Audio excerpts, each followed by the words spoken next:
بسم اللہ الرحمن الرحیم۔ پیش خدمت ہے مشہور زمانہ ناول بازیگر۔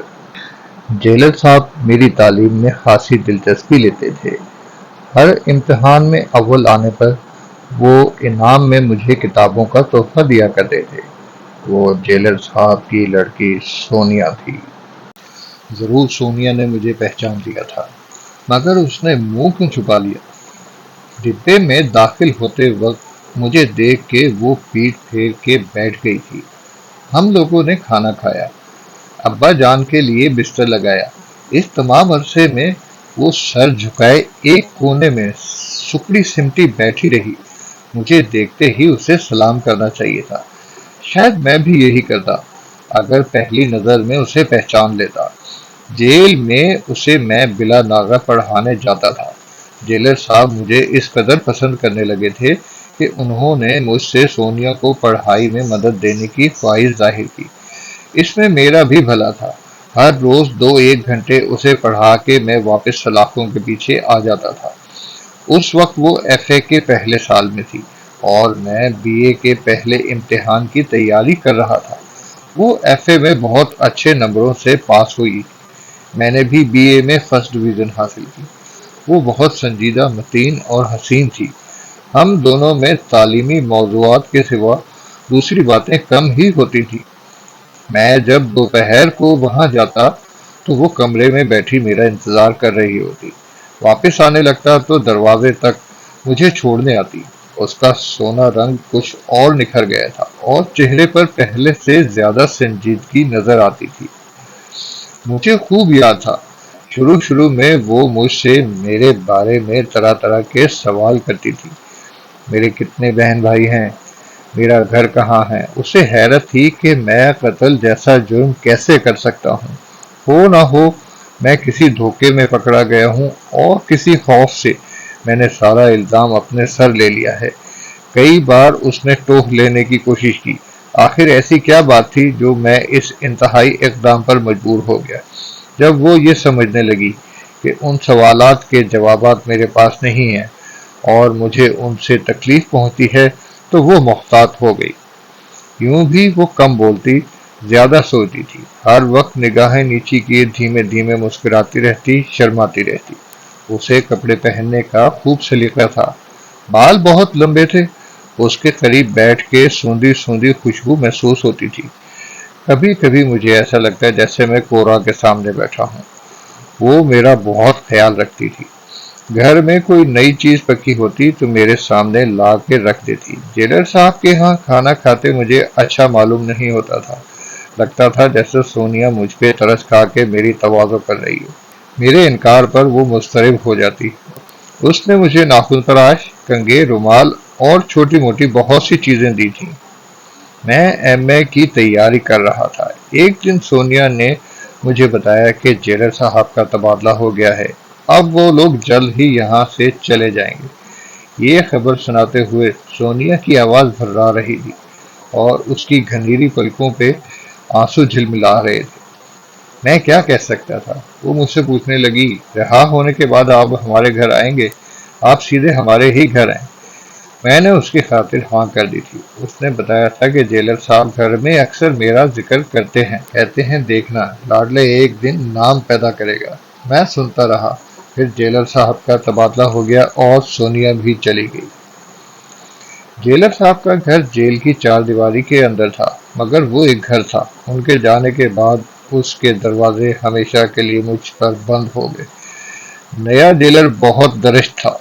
جیل سے رہا ہونے کے بعد مجھے کبھی موقع ہی نہ ملا کہ ان لوگوں کے بارے میں کسی سے پوچھتا۔ یہ سونیا ہی تھی۔ وہ نہ ہوتی تو مجھے دیکھ کے اس طرح نہ چونکتی اور یوں منہ نہ چھپاتی۔ کوئی اجنبی لڑکی ایسا نہیں کر سکتی۔ میں اسے ہزاروں میں پہچان سکتا تھا۔ آتے وقت میرے سان گمان میں بھی نہیں تھا کہ اتنے برسوں بعد سونیا مجھے اس طرح اچانک نظر آ جائے گی۔ میں نے اس وقت بس اس کی ایک جھلک دیکھی تھی، مگر سونیا نے خود مجھ سے بات کیوں نہیں کی؟ میری سمجھ میں اس کا کوئی سبب نہیں آ رہا تھا۔ شاید یہ نوجوان ہی اس کا سبب تھا جو اس کے ساتھ تھا۔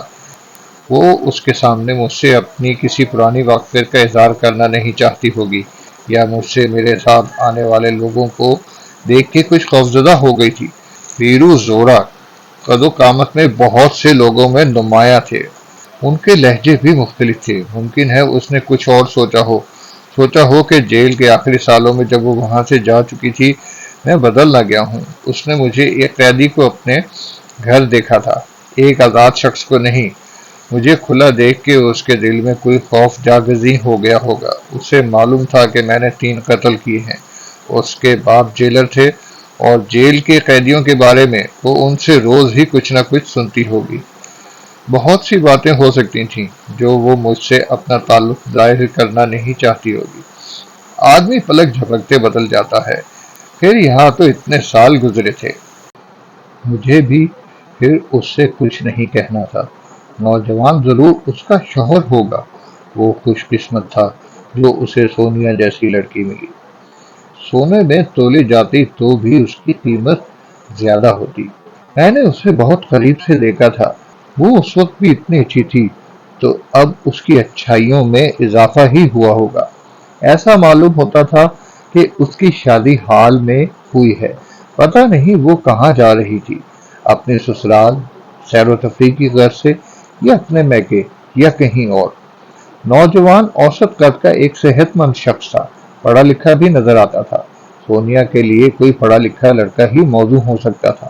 نوجوان کا تعلق کسی بڑے گھر سے ہوگا، فرسٹ کلاس میں پیسے والے ہی سفر کر سکتے ہیں۔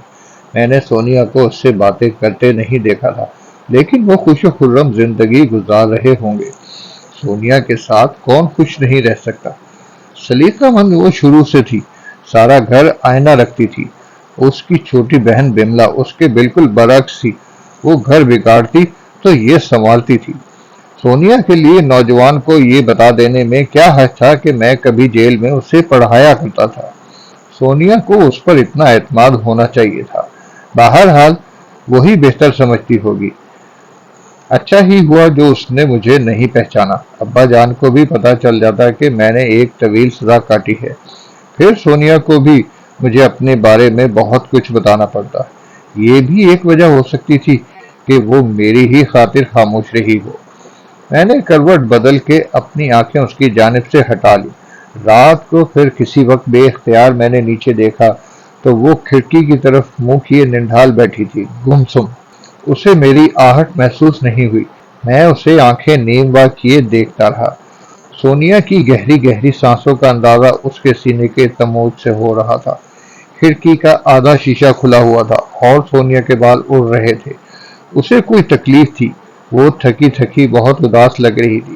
یہ دیکھ کے مجھے بہت حیرت ہوئی کہ اس کے رخسار بھیگے ہوئے تھے، کمکمے کی مدھم روشنی میں اس کے آنسو چمک رہے تھے۔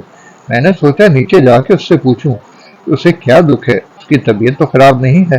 نوجوان سو رہا تھا، میں سوچتا ہی رہ گیا، میرا نیچے جانا کہیں سونیا کے لیے کسی الجھن کا سبب نہ بن جائے۔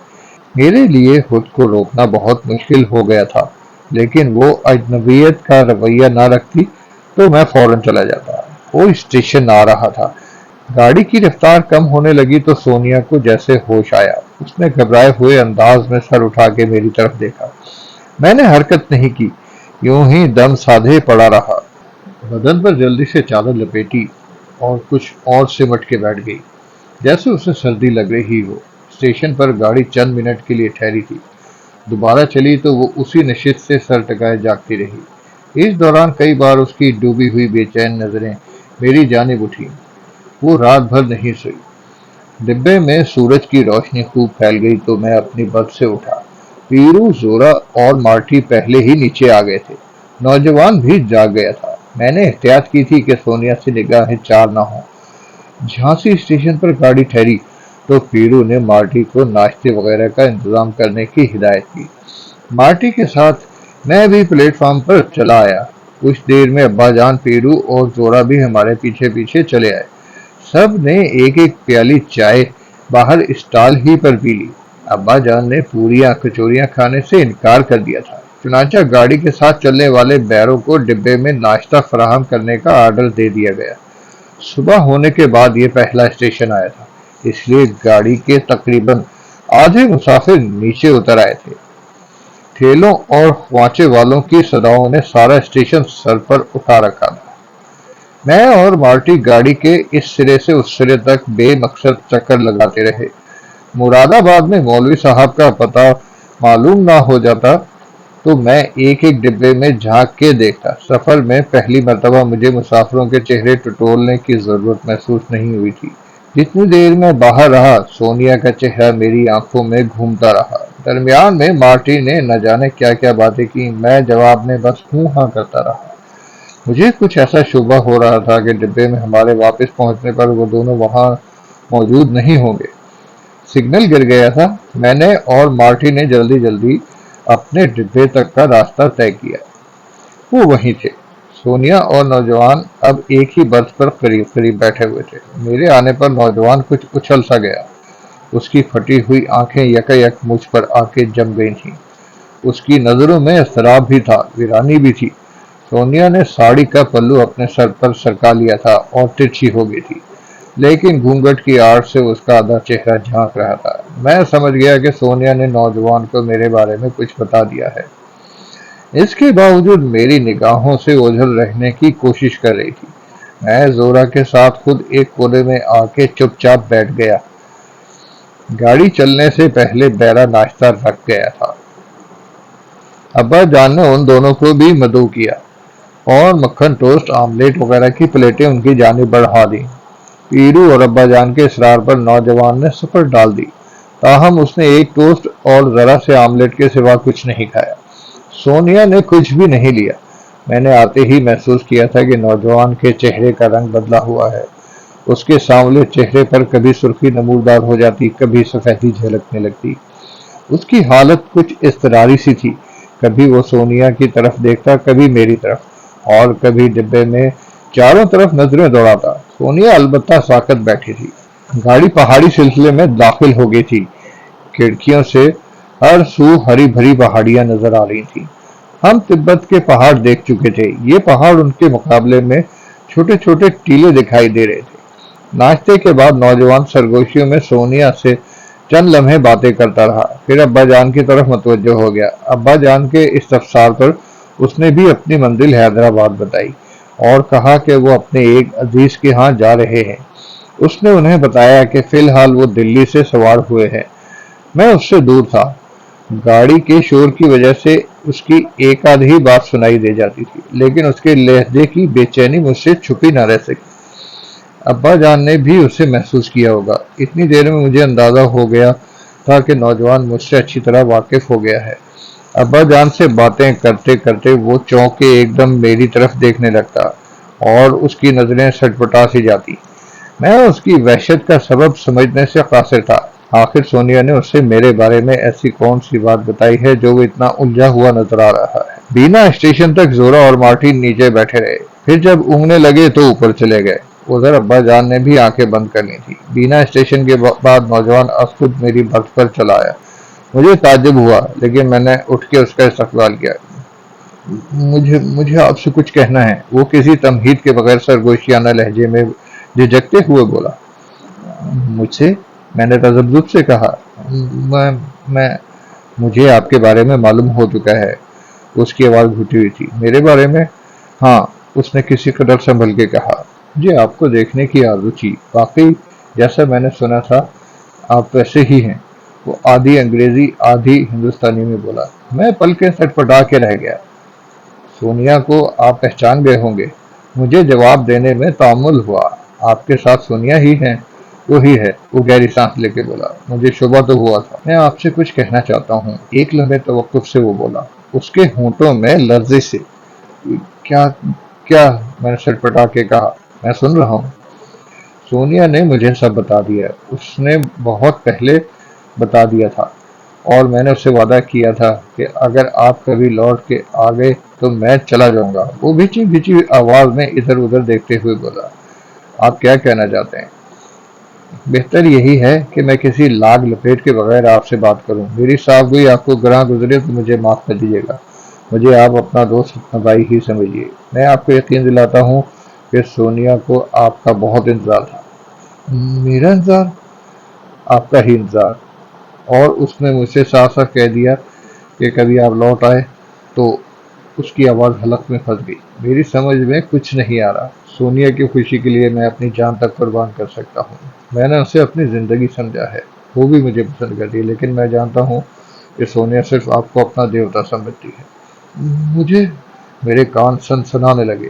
شاید آپ کو اس کا اتنا احساس نہ ہو۔ سونیا نے مجھ سے کہا تھا کہ آپ اپنی زبان سے کچھ نہیں کہتے تھے، آپ ایک قیدی تھے، آپ کہہ بھی کیا سکتے تھے۔ اسے آپ کی بہت فکر تھی۔ جیل سے نکلنے کے بعد نامعلوم آپ کو کیسی پریشانیوں کا سامنا کرنا پڑا ہو۔ جیل سے نکلے ہوئے آدمی کو دنیا بہت ستاتی ہے، اچھوت سمجھتی ہے۔ وہ طرح طرح سے سوچتی تھی۔ اسے ایک اور بات کا اندیشہ تھا کہ کہیں سونیا کا مطلب آپ کو اس کے دروازے پر آنے سے نہ روکتا ہو، مگر یقین کیجیے سونیا صرف آپ کی منتظر تھی۔ میرا سارا جسم منجمد ہو گیا۔ وہ مجھ سے بہت قریب رہی ہے، بہت زیادہ، وہ تیزی سے بولا، لیکن وہ ویسی ہی آئینہ ہے جس طرح آپ سے جدا ہوئی تھی۔ آپ وقت پر مل گئے، کچھ دیر سے ملتے تو پتہ نہیں کیا ہوتا، شاید میں اپنا وعدہ پھر بھی نبھاتا۔ میں اسے پھٹی پھٹی آنکھوں سے دیکھا گیا۔ مجھے خوشی ہے اب سونیا کو چین آ جائے گا۔ بس کیجیے، میں نے اپنا چہرہ دونوں ہاتھوں سے چھپا لیا۔ کچھ دیر وہ خاموش رہا، پھر اس کی دہکتی ہوئی آواز میرے کانوں میں گونجنے لگی۔ اس نے خود کو سدا آپ کی امانت سمجھا ہے۔ وہ روز جاپ کرتی تھی، بھگوان سے آپ کے لیے پرارتھنا کرتی تھی۔ میرا سر جھنجھنا رہا تھا۔ معلوم نہیں آپ کیا کہہ رہے ہیں، میں نے ہانپتے ہوئے کہا۔ آپ کے لیے سب عجیب ہو سکتا ہے، لیکن ہے ایسا ہی جو میں کہہ رہا ہوں۔ وہ اٹک اٹک کے بولا، یقین کیجیے مجھے کوئی دکھ نہیں ہے، کوئی بھی نہیں۔ میں وہ کچھ کہتے ہوئے رک گیا اور حلق کر کے بولا، مجھے نہیں معلوم جیل سے رہا ہونے کے بعد آپ کے ساتھ زندگی کا کیا برتاؤ رہا اور آپ نے اس سے کیسا سلوک کیا۔ آپ کہاں ہیں، کیا کرتے ہیں، کتنے بندھنوں میں جکڑے ہوئے ہیں۔ کچھ بھی ہو سکتا ہے، پر یہ سوچنا میرا کام نہیں، نہ سونیا کا ہے۔ میں جانتا ہوں کہ اس کے لیے دوسری باتیں اتنی اہمیت نہیں رکھیں جتنی اہمیت صرف آپ رکھتے ہیں۔ آپ جیسے بھی ہیں اس کا بھاگیہ ہیں۔ مجھے یقین ہے کہ سونیا کا آدرش ایسا ویسا نہیں ہوگا۔ آپ اتنے ہی اچھے ہوں گے جتنے اس کے تصور میں رہے ہیں، جیسا اس نے آپ کو دیکھا تھا۔ آپ کے لیے اس کی پرارتھنائیں بھگوان نے ضرور سنی ہوں گی۔ مجھے ایسا لگ رہا تھا جیسے میں کوئی خواب دیکھ رہا ہوں، مگر وہ خواب نہیں تھا۔ نوجوان میرے سامنے بیٹھا تھا، اس کی آنکھیں بھری ہوئی تھی، وہ سب کچھ خود ہی بولتا رہا۔ مجھے اس نے کچھ نہیں کہنے دیا، یا خود میری زبان گنگ ہو گئی تھی۔ میں کسی بت کی طرح بیٹھا سنتا رہا، مگر آدمی اتنا ہی سن سکتا ہے جتنا وہ اس کا اہل ہے۔ آپ چپ کیوں ہیں؟ وہ بے تابی سے بولا۔ میں کیا کہوں، میں نے ہذیانی انداز میں کہا۔ آپ ذرا جا کے سونیا کو دیکھیے تو صحیح، اس نے رات آپ کو دیکھا تھا، نہ جانے یہ رات اس نے کس طرح کاٹی ہوگی۔ میری نظریں غیر ارادی طور پر سونیا کی طرف جھپٹیں۔ نوجوان کے ہونٹوں پر مسکراہٹ پھیل گئی، لیکن اس کی تڑختی آنکھیں اس کی مسکراہٹ کی چغلی کھا رہی تھیں۔ مجھے شبہ ہوا تھا کہ وہ مجھ سے مذاق تو نہیں کر رہا ہے، یا اسے میری کوئی آزمائش تو مقصود نہیں ہے۔ اس کی ہندوستانی شستہ اور انگریزی رواں تھی۔ کبھی وہ تیز تیز بولنے لگتا، کبھی اس کی آواز ڈوبنے لگتی۔ میں نے اپنے حواس جمع کرنے کی کوشش کی۔ مجھے یہ بھی احساس نہیں رہا کہ ابا جان کی آنکھ کسی وقت بھی کھل سکتی ہے، یا اوپر سے کوئی نیچے آ سکتا ہے۔ آپ کیا سوچ رہے ہیں؟ وہ سراسیمگی سے بولا۔ میں نے سر جھکا لیا، میرا سینہ پھٹنے لگا تھا۔ شاید آپ کے ذہن میں میرے بارے میں سوال گونج رہے ہوں، میں کون ہوں اور سونیا سے اپنے کس رشتے، کس حوالے سے بات کر رہا ہوں۔ میں اس کا کوئی بھی نہیں ہوں اور سب کچھ ہوں۔ شاید اس کے لیے میں کچھ بھی نہیں ہوں، پر وہ میرے لیے سب کچھ ہے۔ میرے لیے وہ ایک دیوی کی مانند ہے، میری بھگوان۔ اس کے لیے میں ایک دوست، پجاری، ایک ہمدرد سے زیادہ کچھ نہیں۔ دیوی کو اپنے پجاری پر ترس آ گیا تھا، اس لیے وہ اس پر مہربان ہو گئی، مگر اس کے من میں آس اپنے دیوتا ہی کی بندھی تھی، سو بھگوان نے اس کی سن لی۔ ہو سکتا ہے آپ کے دماغ میں یہ بات چبھی ہو کہ رات آپ کو دیکھنے کے باوجود سونیا آپ سے چھپ گئی تھی۔ اس کی جھجک فطری تھی، اتنے عرصے کی تمنا کے بعد اسے اپنی آنکھوں پر یقین نہیں آیا ہوگا۔